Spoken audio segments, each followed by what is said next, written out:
Ganaeshaya Namah. We extend a very hearty welcome, warm welcome to all our brothers and sisters across the globe. Green morning, green afternoon, green evening to everyone across the globe in different countries, in different continents, in different time zones. Wherever you are, now the situation is getting better, world is becoming better, economies are getting back to their situation. And yesterday, we all had discussed and we focused on Indian youth and particularly services exports, and our focus was education sector and services sector. Let's move on to the second part, onward journey, where we left yesterday. So ladies and gentlemen, hearty welcome. Strategy to prepare Indian youth for global services exports. On behalf of ICSI, we extend a very warm welcome to all of you. Thank you for joining us. Here is the complete canvas of the service industry. You can see everything. If you understand this particular chart or this particular figure in detail, you will come to know everything about services sector, services export, service industry. Now, the first prize today goes to Madam Julie Subba ma'am from Manipur, who is the first to join today. She gets 500 rupees award from our chamber.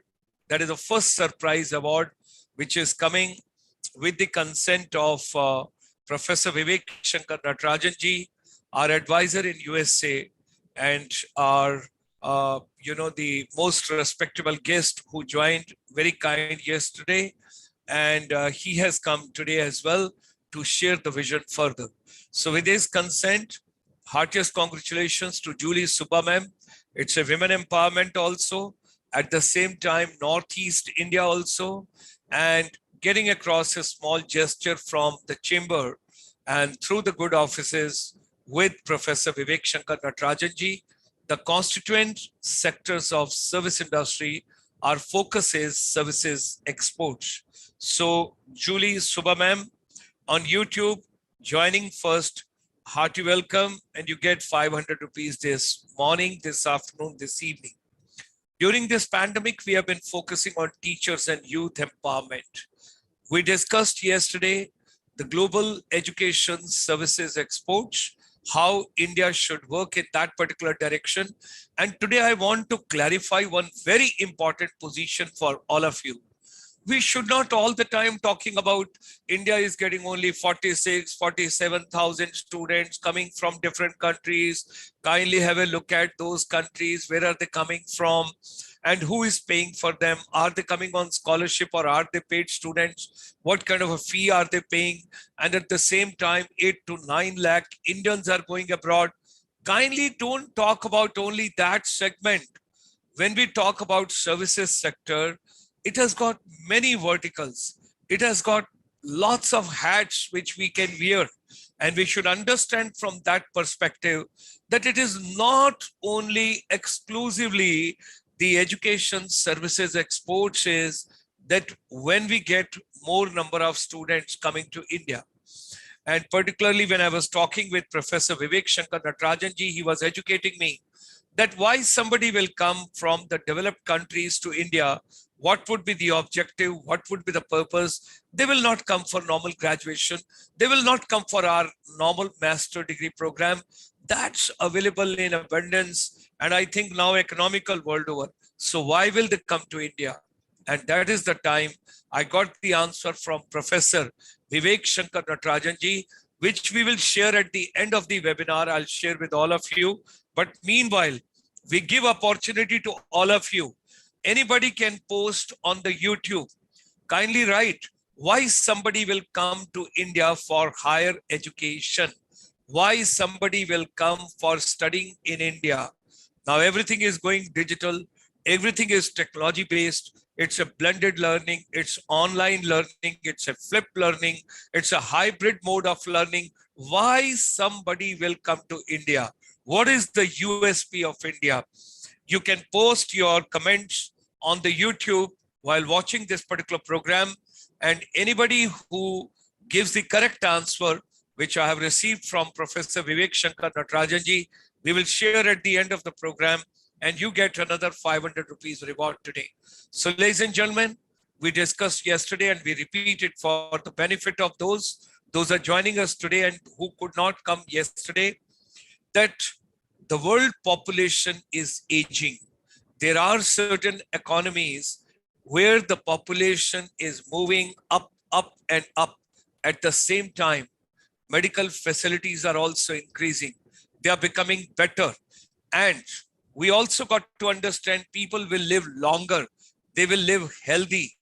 Now, if I look at the stats over here, in 2015, if we take into consideration the higher bracket, and when we talk about the people, those are 60 plus, it was 12.3%.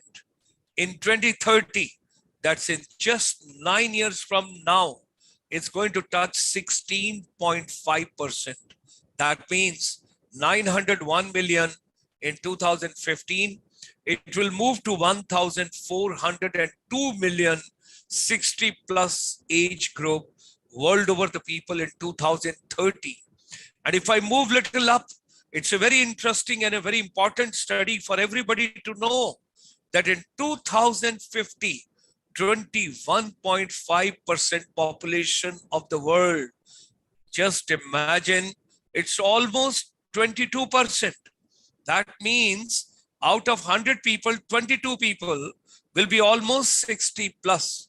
So what changes are going to take place? How it's going to be? Their pensions are there, their health orders are there, their upkeep is there, they are to be taken care of, looked after, and everything has to be done. So what are the new opportunities? What are the new avenues? What are the new challenges? What's going to be the world order? How do we move? So this is the World Health Organization. We have taken the stats from there.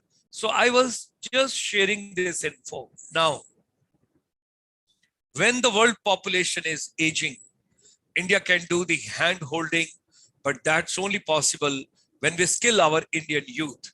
And at the same time, we not only skill them, we send them globally to all the continents to serve the humanity. And that would be as a part of services exports of India. And when we say advantage India, when the global population is aging, particularly in Europe, Canada, and East Asia, you got to see the percentage we have already discussed with you. Here is the huge young population of India, Youngistan, and that is young nation with 65% of its population before the age bracket of 35. So ladies and gentlemen, these young people, they've got ideas, they've got inspiration, they have got goals, they have got innovations, they have got teamwork, they got to be successful. Young people are innovator, creator, and builder of the nation. And they have got a lot of vitality. They've got a lot of creativity and ideas. Look at it, how the arrow has to move. India's growing youth population. Do we want to make them asset or we want to make them liability? Which way we want to see them? This all would depend upon how we are going to skill them. What kind of competencies we are going to give them? Where are the gaps world over? Where the populations are aging? How the matchmaking has to be done? And there comes the chamber, ICSI, International Chamber for Service Industry, to fill the gap with people like Professor Vivek Shankar Natarajan ji, who has done lots of strategies. Here is the another innovation which we have developed with Professor Vivek Shankar Natarajan ji, and that is strategy for services exports from India. When you think about micro, small, and medium enterprise, when we talk about startups and entrepreneurship and self-employment, so ladies and gentlemen, youth, and youth all around, quality education, research, creativity, innovation, technology, startup, and at the same time, passion towards growth of India. The 5 pillars which Indian Prime Minister talks about. And the wellness is going to be more important than the health. And when we think about all this, it's going to be possible only and only when there is a women empowerment. Because women and child development that's very important, which we all have to consider. Women and child empowerment. And at the same time, ladies and gentlemen, the human resource, the human capital of India, it can bring the economic multiplier. Atmanirbhar Bharat, India becoming Punah Vishwaguru. And tourism also can play a very important role because tourism is a passport to the global peace. So what are we focusing in ICSI? Education, skills, competencies, tourism, media entertainment, wellness, technology, and what are the challenges we have got? We got to see that as well. It's very important, ladies and gentlemen. We got to have the youth and the key focus areas where we got to keep them, what kind of an education, creativity, innovation, and at the same time, startup support ecosystem, entrepreneurship, self-employment, women and child empowerment, tourism, wellness ecosystem, quality education and research. Research is a pet subject of Professor Vivek Shankar Natarajan. Now, this is one of the most important slide. People, those are new to the services export, you must understand what is mode 1, what is mode 2, what is mode 3, and what is mode 4. Mode 1 in services exports is cross-border services. Mode 2, consumption abroad. Mode 3, commercial presence. Mode 4, movement of the natural persons. Which particular segment we should emphasize when we take into consideration? Honorable Minister for the Commerce and Industry, it was a pleasure and a treat to meet him on 9th of November at New Delhi at Taj Palace. There was a very big gathering and there was a very big function of the Ministry of Commerce and Industry, Government of India. And he told India got to move ahead and the services export to rise. And if we have to work hard, if we can really put in efforts, how should we have 1 trillion services exports coming from India? That is something fantastic. What are the challenges? India's quantity, quality, speed, equality, sustainability, awareness, and at the same time, we got to have innovative strategies, which we will talk and share with Professor Vivek Shankar Natarajan ji. Now, knowledge and skills and wisdoms and competencies, fine. Innovation, invention, and incubation is also fine. ICSI is ready to take on. We wish to tell Ministry of Commerce and Industry, Government of India. We wish to tell Ministry of Micro, Small and Medium Enterprise, and at the same time, all the associations, organizations, those are dealing, the ministries, whether state or center.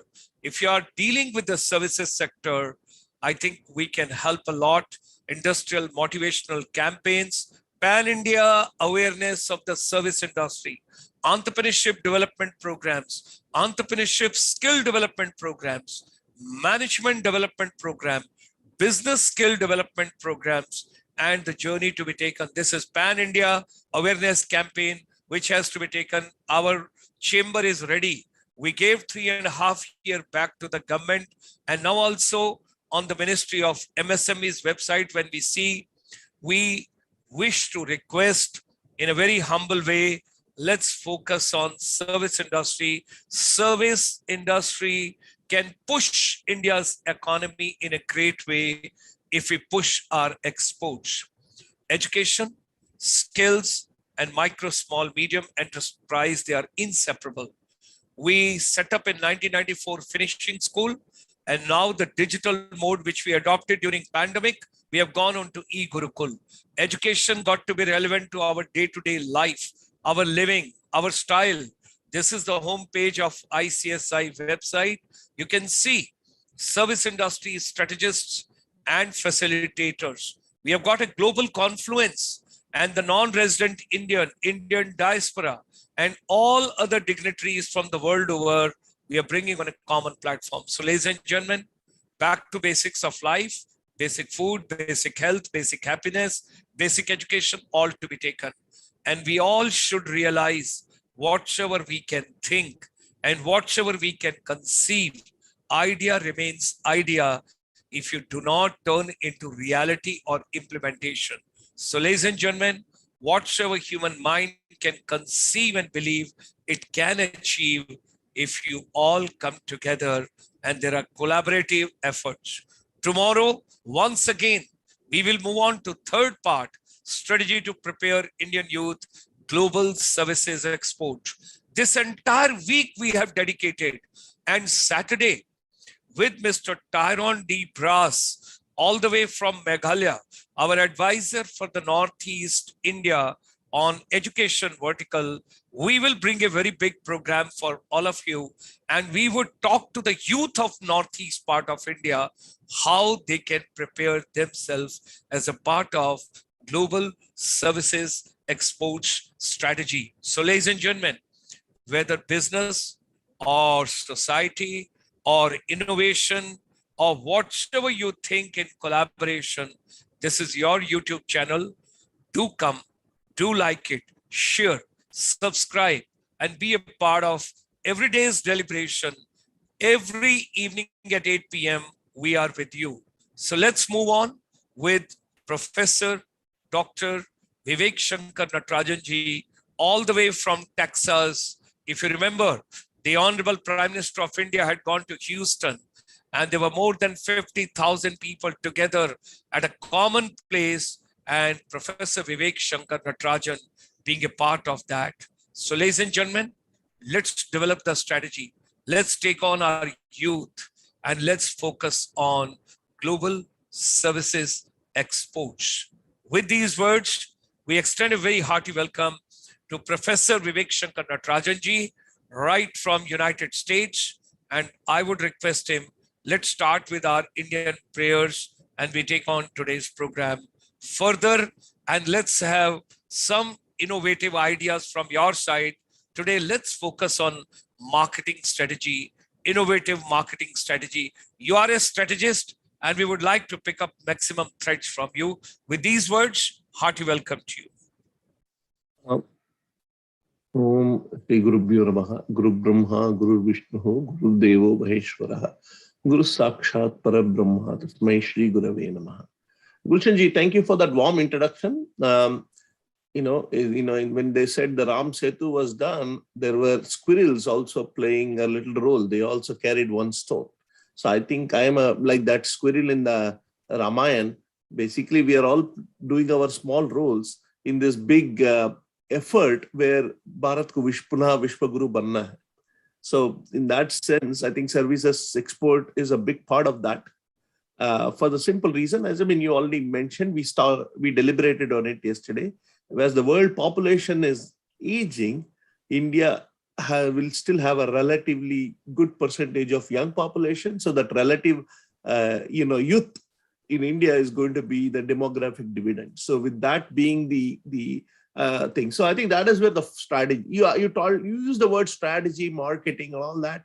See, I am a believer in what we call as a clean whiteboard approach. What I mean is, but India जैसे हिंदी में कहते हैं ना फट्टे बहुत मारते हैं वो सब ठीक है मैनेजमेंट वालों का काम ही है क्योंकि आप in fact there is actually a joke, you make 3 columns, A B C, and if you pick any 3 words that will be the new management jargon. So ये तो हमारा पेशा है, खानदानी पेशा है.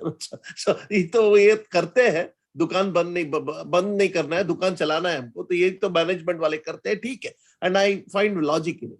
But just keeping back to basics, आपने एक बात कहा, basic क्या है?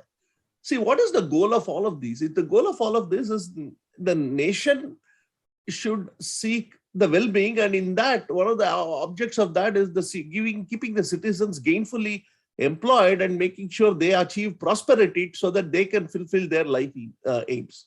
So in that sense, I think India with the young population, the global strategy exports make eminent sense. So already the strategy is in line, because what is strategy? Ultimately, strategy is all about a thought process where you harness your relative strengths.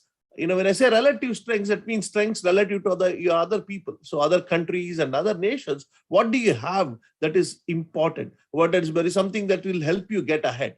So agar aapke paas, if your strength is mirchi, you should know how to make chutney. If your strength is good, you should know how to make गुड़ के साथ मिठाई बनाना जानते. So I'm just telling you, it's what resources you are endowed with, and can you use those resources to put you on a trajectory of growth. That's really what strategy is about in a nutshell. So in that sense, I think is India cognizant of it? I understand from various initiatives, like the whole idea of Atmanirbhar Bharat and even Vishwaguru. I think that is evident.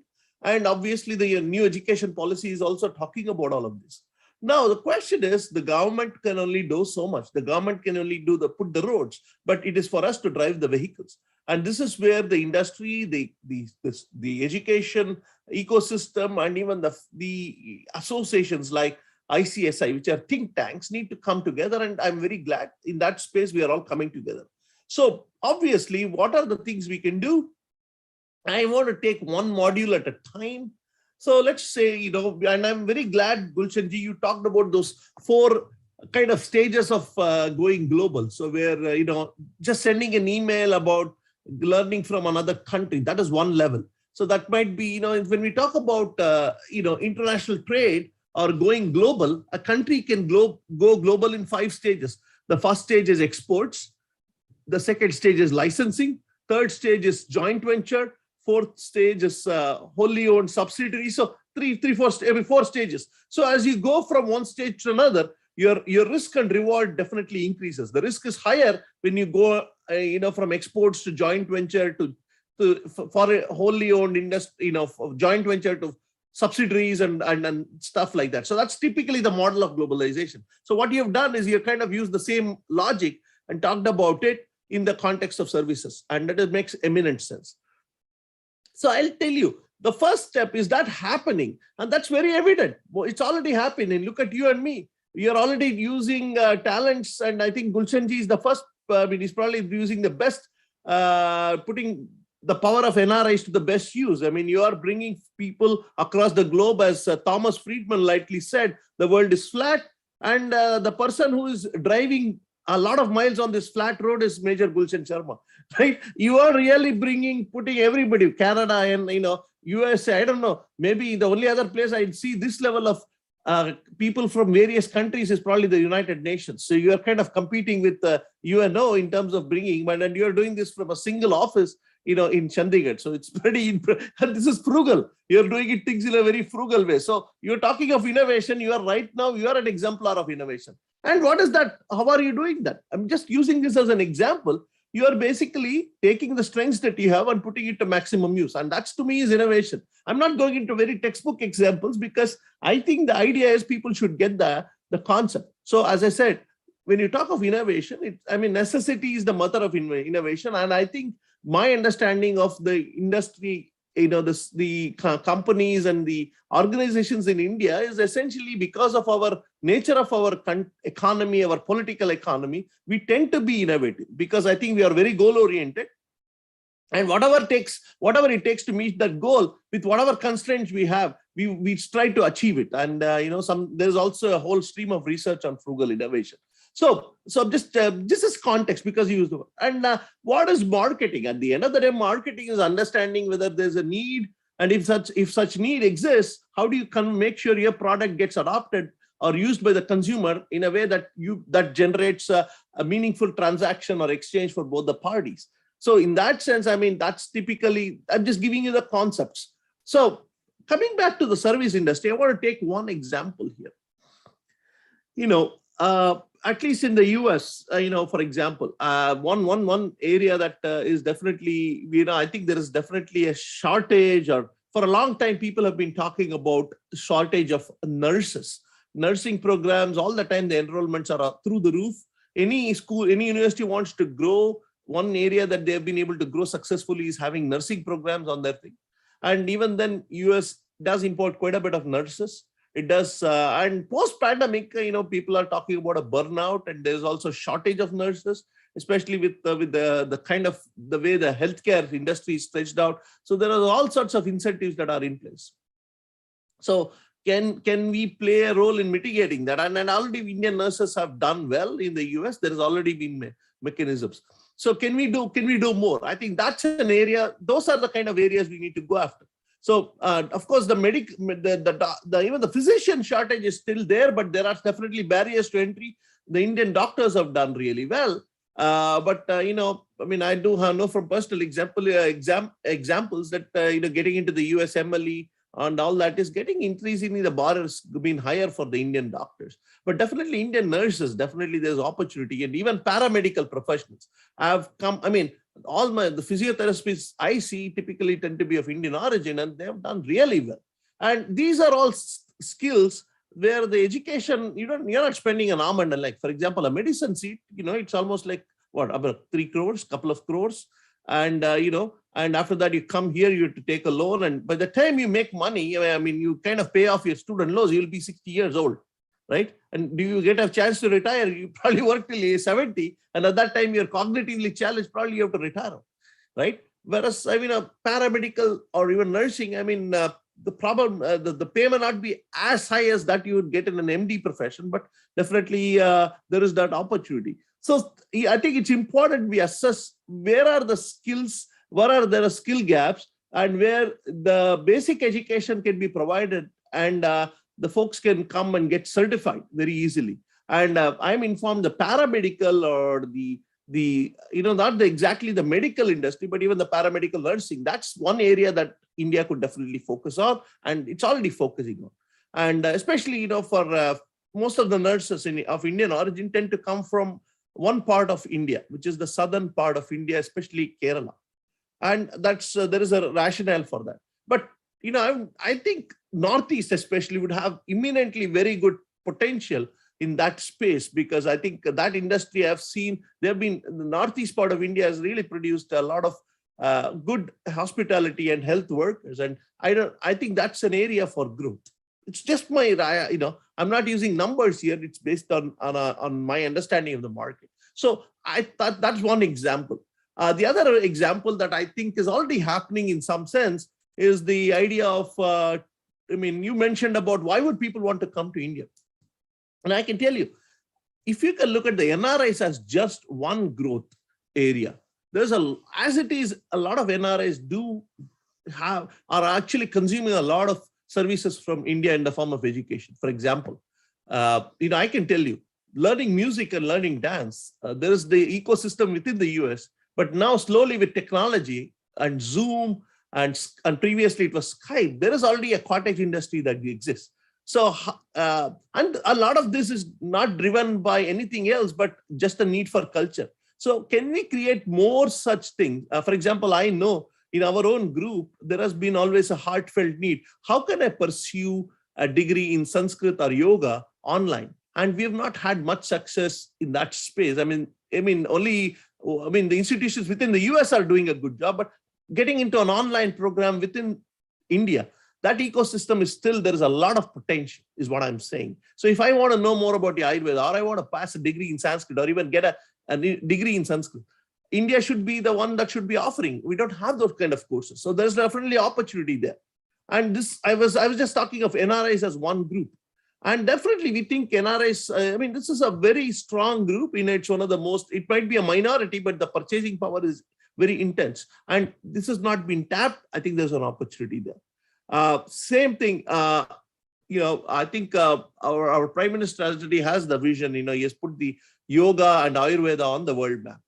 But at some point, you need more yoga teachers and Ayurveda practitioners, and especially wellness, the post-pandemic world. How are we positioning those? And I think the government only can do so much, but can we start improving and getting more people to talk about these disciplines? So, when you talk of Ayurveda, it's people understand that intuitively it works, but it is seen as a, different form of medicine. And there, when you look at something like the traditional Chinese medicine, I think Ayurveda there is a lot of potential within the US. How have we done that? We have not. I think there is more to be done. So I'm just reflecting on a few things here. And of course, I'm not going into IT-enabled services, where India definitely is already having a big, we are already having a big head start. But even there, competition is happening. All the other countries are catching up. So, what do we do? So these are some points I just wanted to deliberate, and let me put the ball back into your court, Dr. Sharma. I mean, I don't know if I covered the ground here. Thank you. Thank you very much for giving your valuable inputs.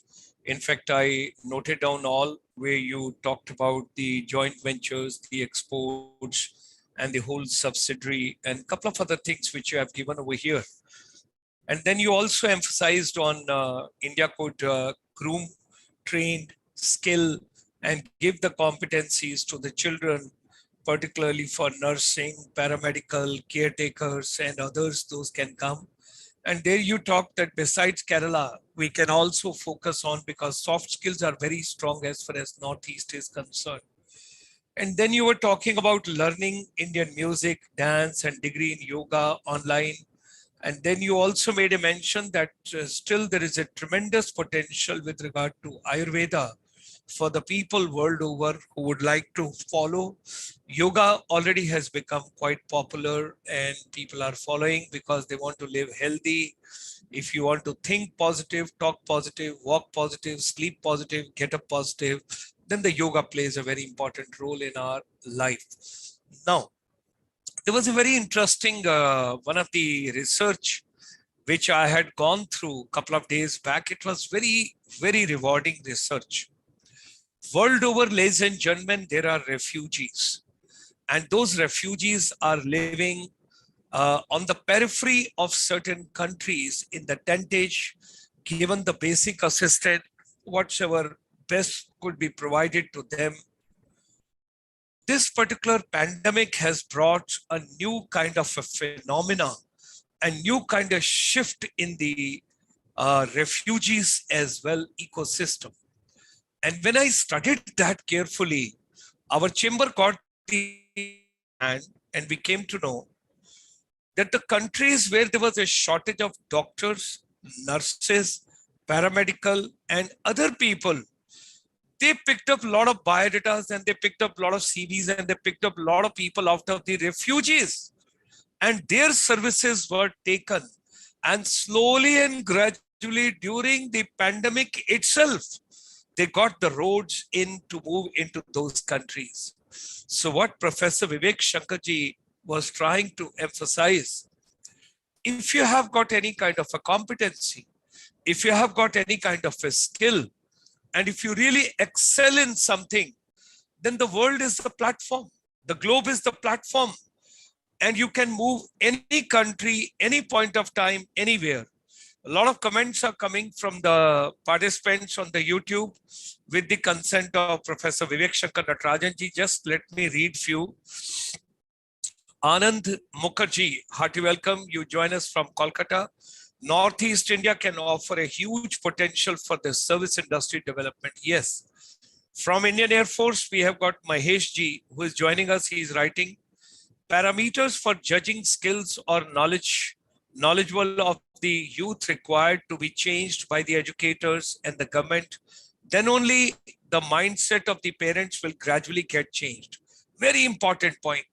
Still, parents are stuck with the percentage. What subjects have you taken? What marks have you got? Which college you are going to get the admission? And few days back, I still recall, on 9th of November, I was listening to one of the Honorable Vice Chancellor of the Vocational University in Delhi when I attended the program of the Ministry of Commerce on Services Exports.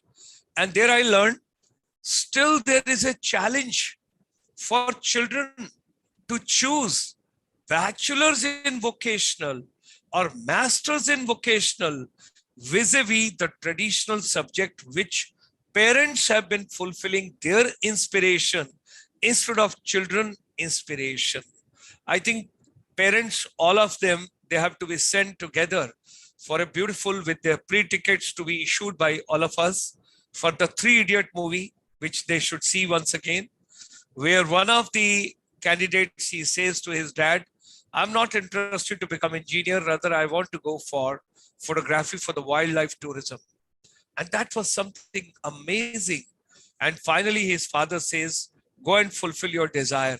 So ladies and gentlemen, I think traditional degrees And so rightly said by Mahesh ji, that still we might talk about the new education policy.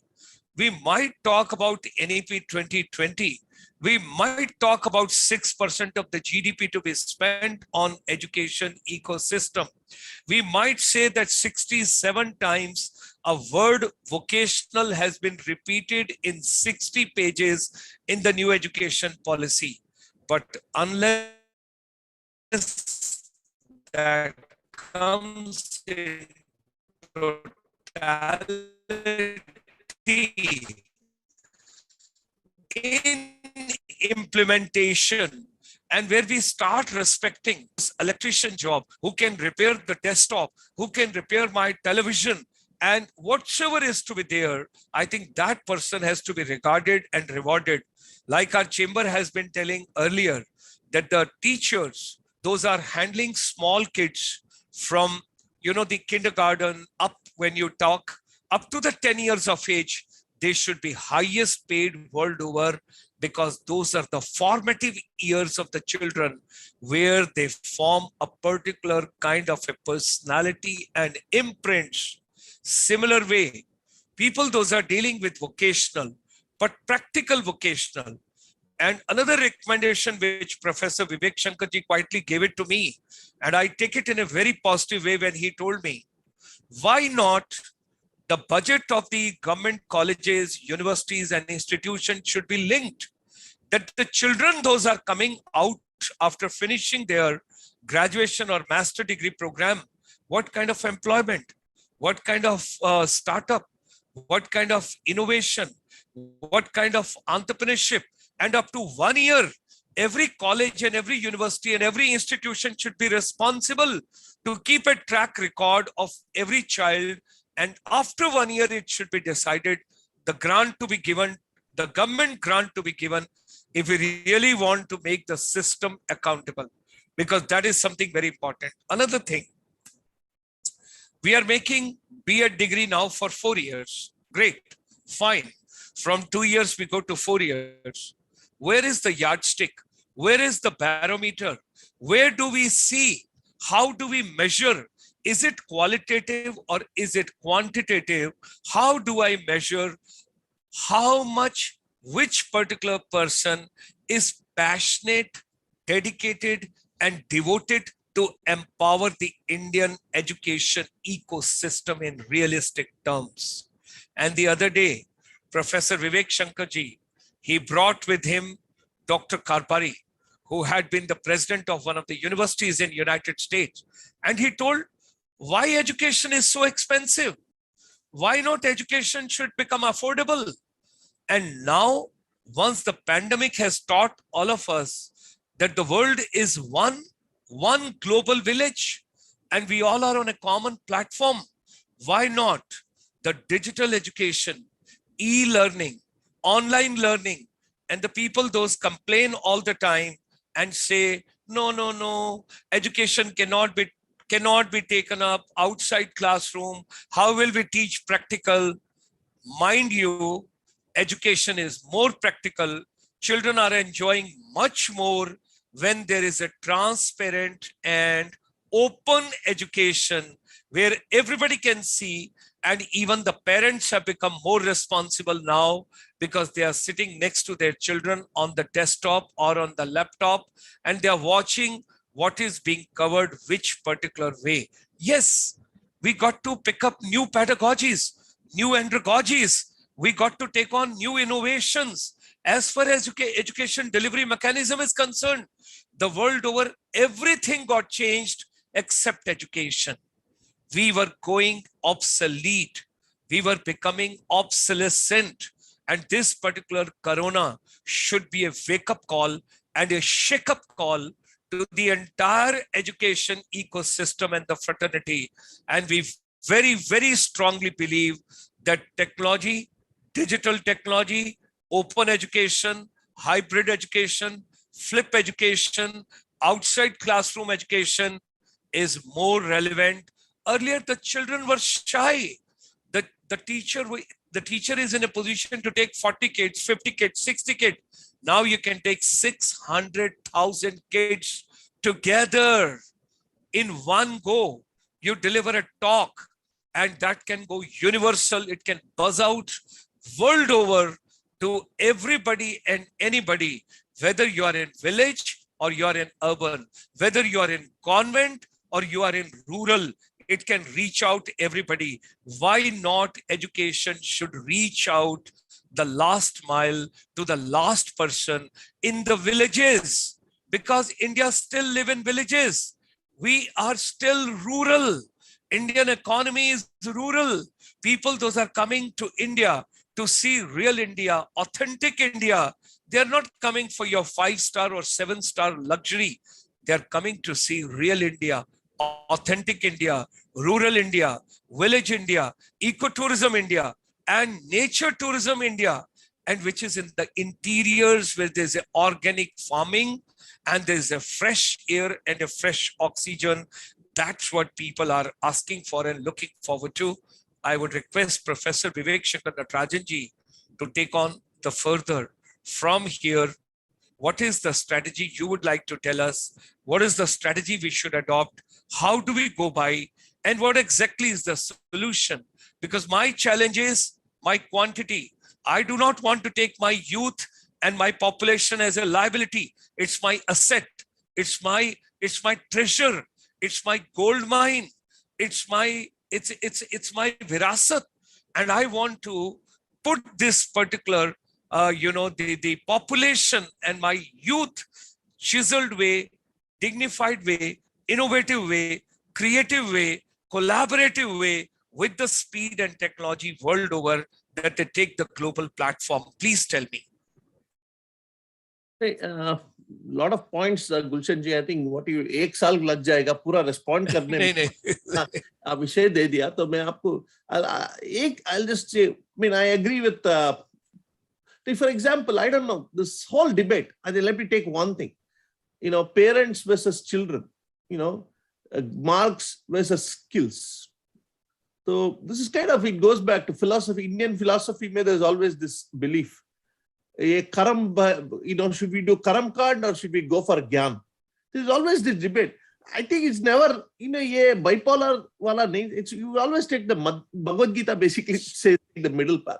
So basically, I'm not suggesting. I just want to reflect on that because it resonates with me because 20 saal pehle I was a child, meaning I was a son and my father was kind of helping me with my educational choices. I can see in 20 years, 15 years from now, my daughter will be doing college and I'll be the parent. So your roles to badalte rehte hai na. So who's better? Is it the children or is it the parent?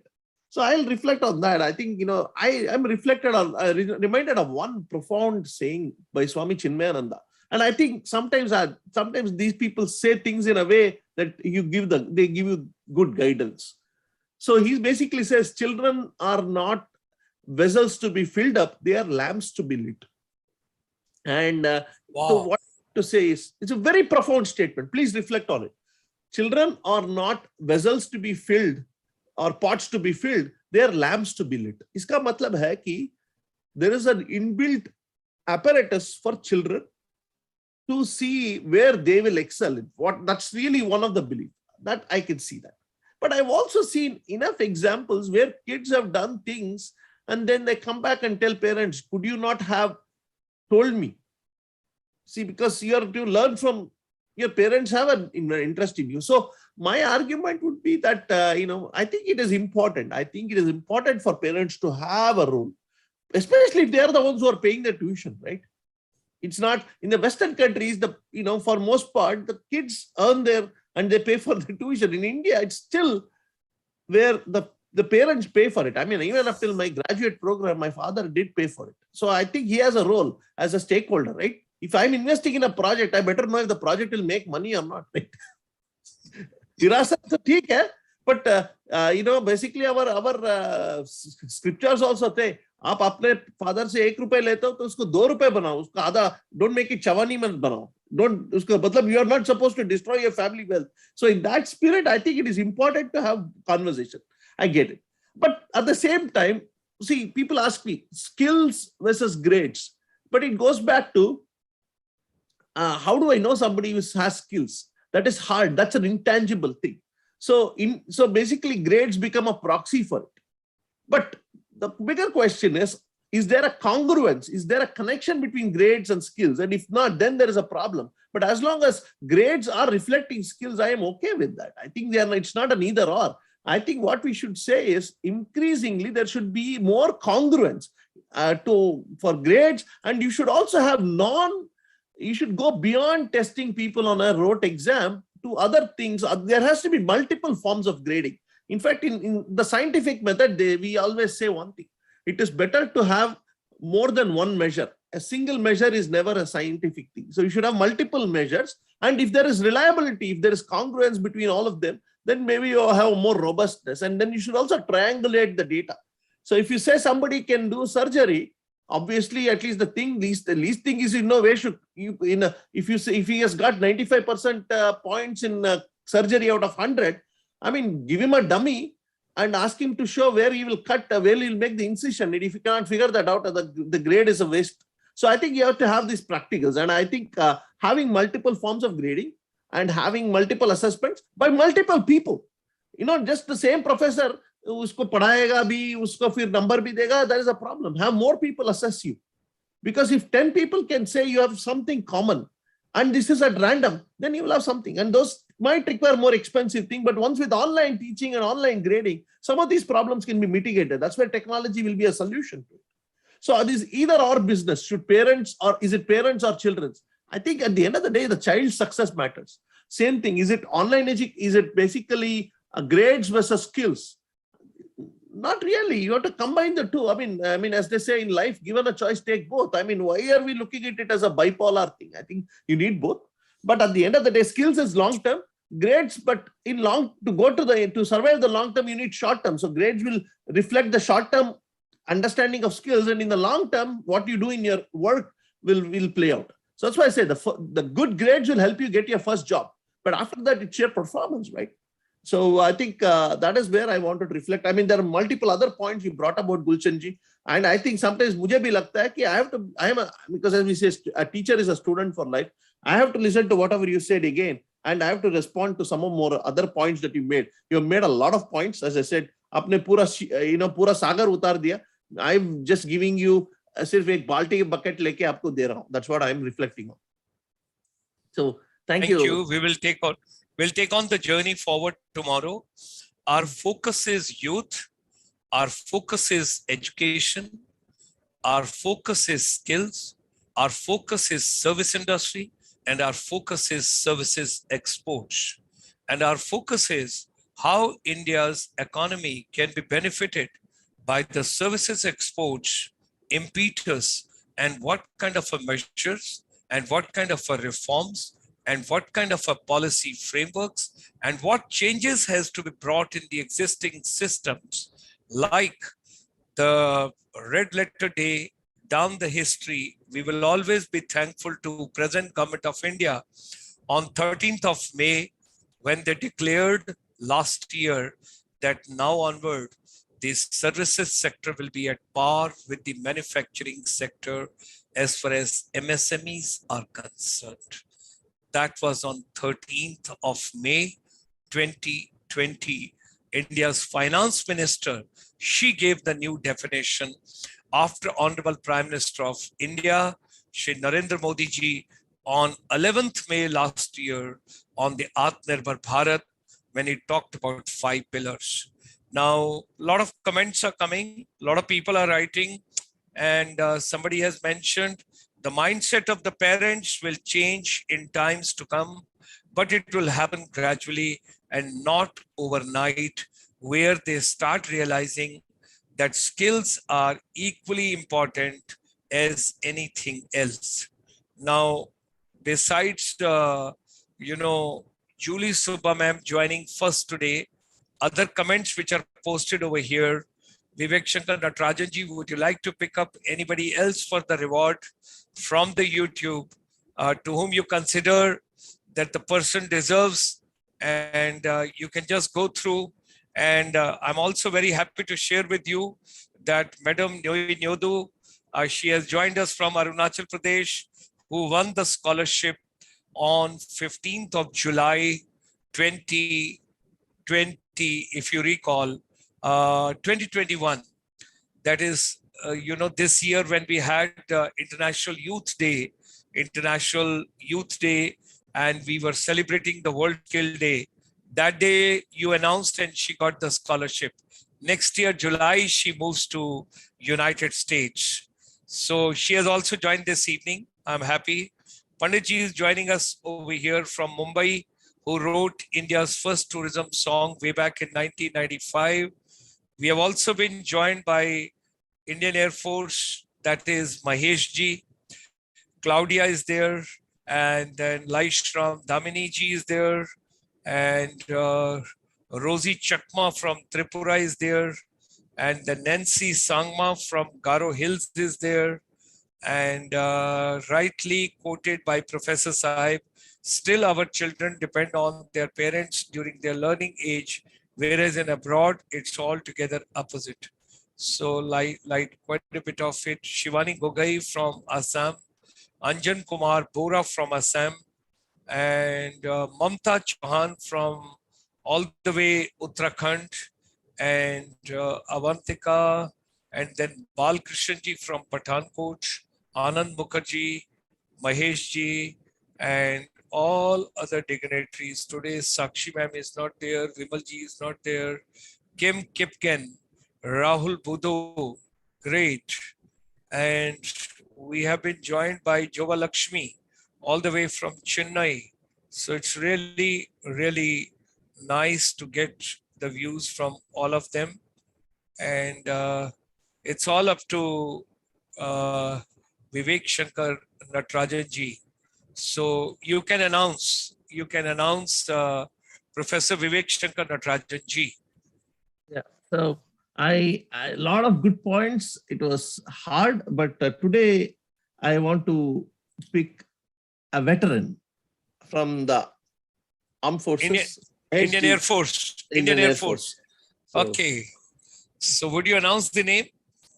I will definitely, Mahesh ji. Okay.